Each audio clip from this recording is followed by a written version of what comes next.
Inspired Staying Connected. Tell everybody your name. Hi, I'm Valerie Hayden. How old are you, Valerie? I am 48 years old. You're just 48, Valerie? Yes. Okay. You don't look 48. Thank you. You don't look 48. So what's going on? Tell me a little something about you. I'm from Steubenville, Ohio. It's about 2.5 hours from Columbus for people that don't know. What got you to the Buckeye? A divorce. I had a really tough divorce. My ex-husband was trying to kill me. Okay. And sorry to hear that. With him being a paramedic, he was friends with all the police and the judges. And no one would help me. And it just kept escalating. And at one point, the police told me, while having a restraining order, that he can do whatever he wants to the house because it's his house as well. That's what they told him? That's what they told me. Oh, they told you that? They told me that. He can do whatever he wants. And then when I would call the police, when he would break the restraining order, he would stand there with his arms crossed and said, "I'll wait," to say hi. Oh. Now, how much was he older than you? Actually, he was a year younger than me. But, I mean, pretty close in age. Yeah. How long was y'all married? 10 years. You got all your kids by him? Or? 4 kids by him. 5 total. Now, so is that what got you pretty much, I don't like to use the word ran, but is that what made you run? Actually, I use the word fled. Fled. Okay. Because I came to Columbus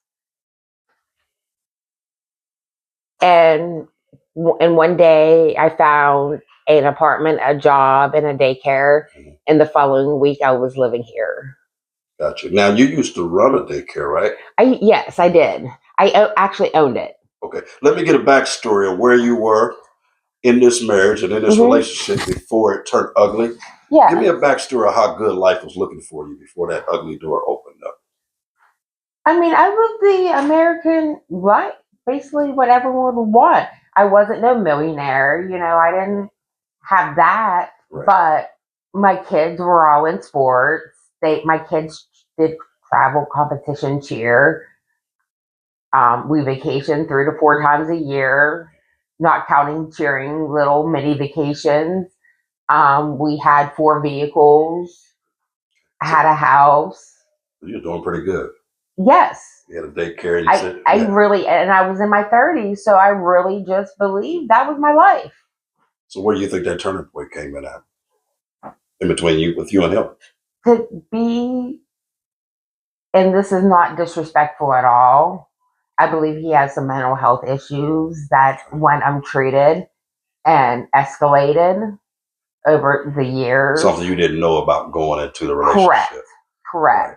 We used to like joke and you joke around and be like, "Oh, he's lazy. He never moves." Mm-hmm. I believe he had bipolar depression, which escalated to manic. And the last year of the marriage, when he Mike, okay, still there? Where did he go? I didn't even move. You moved. There you go. Now the phone. Now you got to find your phone. There you go. You see it? Okay. That's all right. You can edit all that, right? Just hold it in your hand. Okay. Just hold it in your hand. You ain't got to hold it to your mouth. Just hold it. Mm-hmm. Yeah, just hold it natural. Kind of forget you got it in your hand. It'll work for you. So you think that's... And then he started getting violent the last year of the marriage. He would pick me up and throw me into an end table. What would make him do that, though? He would come... He would come home. Issues? We're a real close family. Mm-hmm. So we would hang out all the time, me and the kids. We can play music, dance, have fun, laugh, watch series. And then he, like I said, he was an EMT, so he would work 24-hour shifts, 24 on, 48 out, 24 on, 24 off. And then when he would walk in the door, everybody would just freeze to see what mood he was in. Right. And sometimes he would just start joking with us and it would be normal. Yeah, just kind of fall off his mode. And some days we all went into my bedroom and all slept together. You, him, and the children? No, not him. He would sleep in the living room, me and the children, that we felt safer together. Gotcha. And at that time, I had 2 of my older nieces living with me as well. Mm-hmm. And we would all sleep together. Have you, when abuse started, did the law come in any? Not to help. Well, but you did call. Yes. When I called the police, they put me out. They put you at what was his place? No, it was our house. We bought it together. But they put me out. They would put me out, and I wasn't allowed to come back. And then they wouldn't let me have my children. They would give my children to him. So why do you think that was? What was they were friends. Okay. It's a small town. Yeah, that makes sense right there, and it being a small town. It's, because I was almost about to shift it. Excuse me.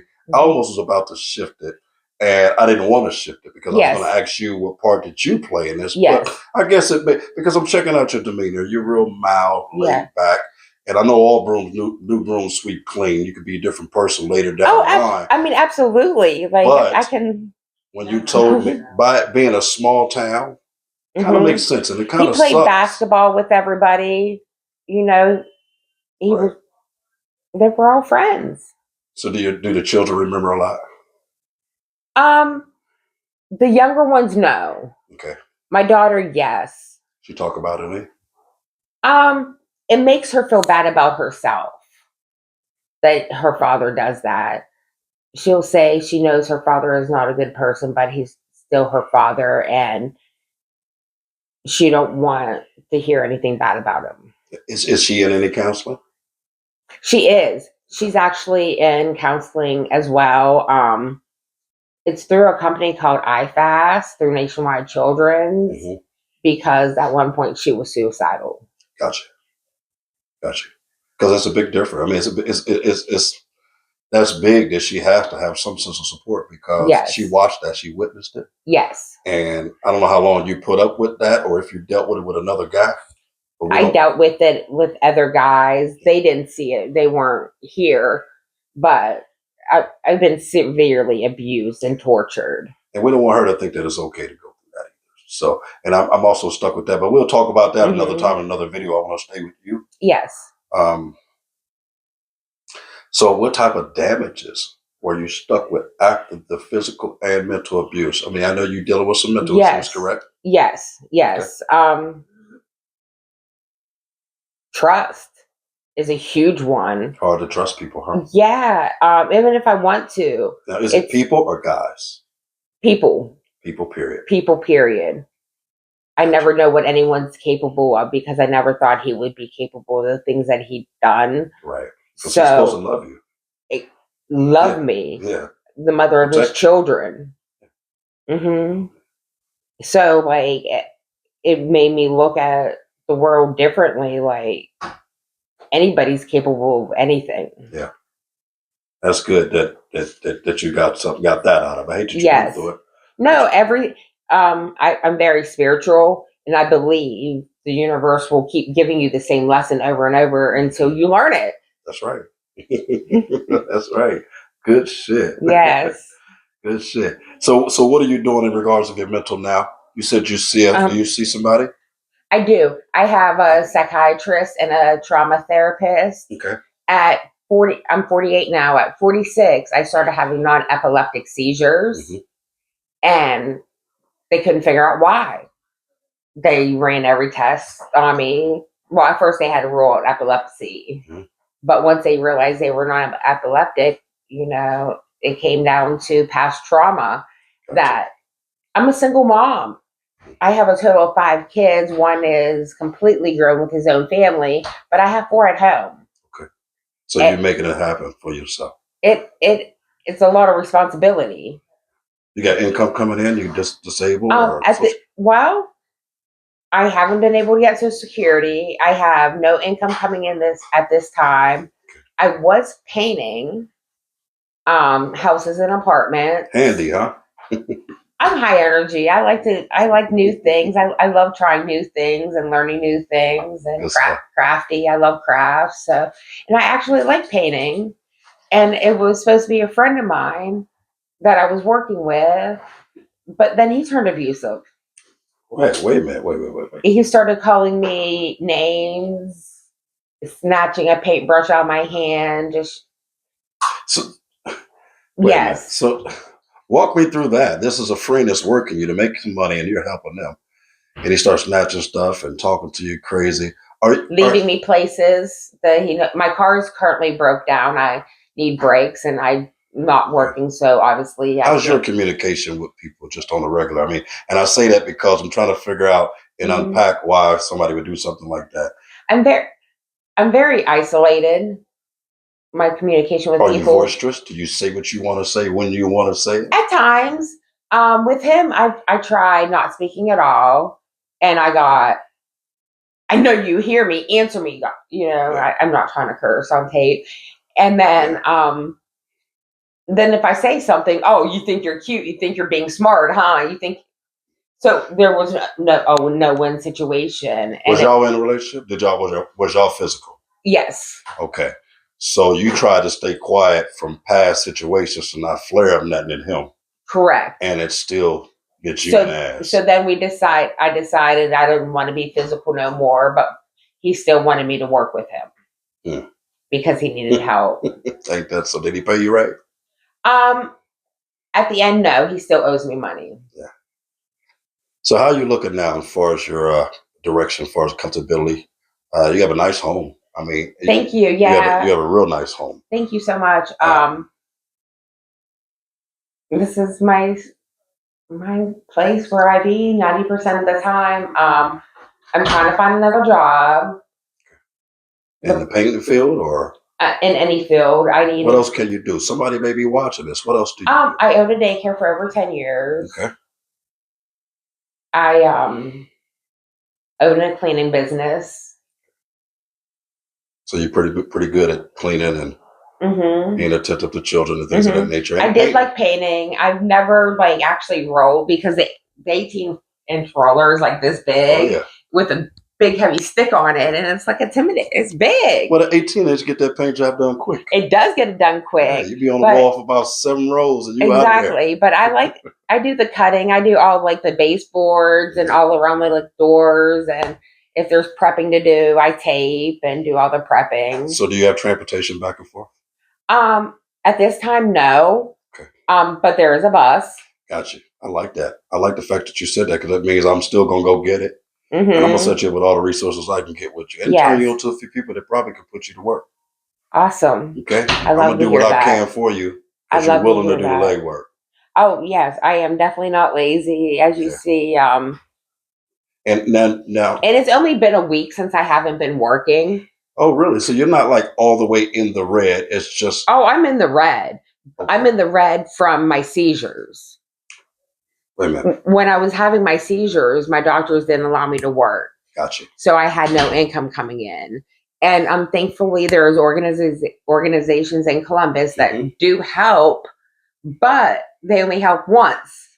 Right. Have you gotten that help yet? I got some help, but I am behind on my rent. What program did you go through, if you don't mind me? St. Stephen's. St. Stephen's? And PRC. Okay. I got another program for you. Okay. That maybe can help you out and get you that cushion too. Yeah. Awesome. You know what I mean? At least get you another 30 days until you can find work. And I'm looking everywhere for car repair help because to have transport, I have a car. Well, PRC helps with cars now. They help with rent. So they only help once a year. Well, I also know Impact help with cars. They're not helping right now. Really? You called them? Mm-hmm. Okay. And that's another thing. When I share the resources I got, I don't know when things is up and when it's down. Yes.